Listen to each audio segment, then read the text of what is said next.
Pete Thompson is head of Alexa voice services.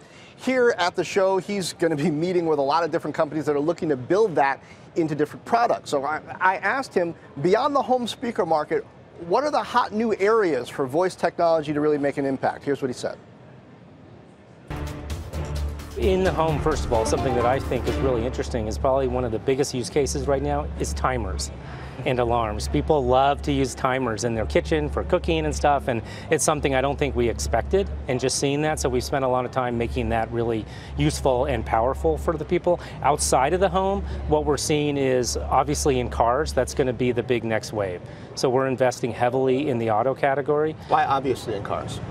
Because people want to be able to, hands-free works really well when you're in a car, and then second of all, you need information that might be local to where you are, or you remember things at the moment and you can't write it down. Those are times where a voice assistant could be really helpful.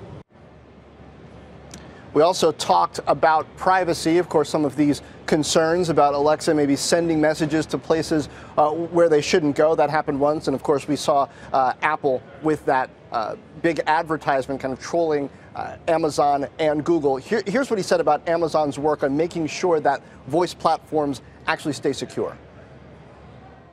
At Amazon, we take security and data privacy extremely serious.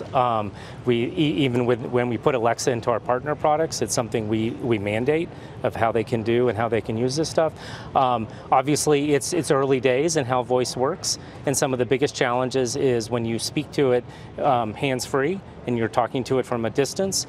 We try very hard to tune it to make sure that we've only heard Alexa, and that's when it wakes up.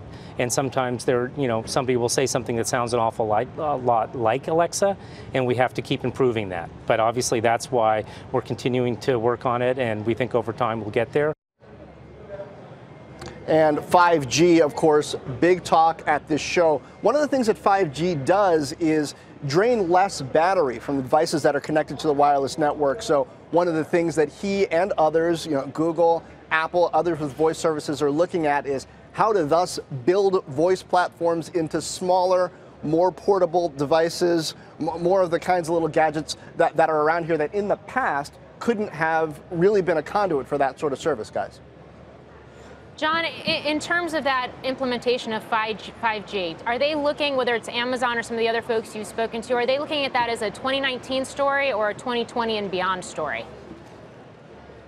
Well, I asked Pete, so maybe we'll be talking about that in 2021. He said, well, maybe sooner than that. And of course, Verizon, who we're about to talk to, is rolling out 5G. AT&T's been rolling it out as well, and we're going to really start to see some of the first implementations. MiFi's first, some phones this year, but then expect to see a lot more sensors and components built in, even beginning of next year when we're back here at CES, Lord willing, with low-power implementations that perhaps have microphones built in and can incorporate some of these voice platforms.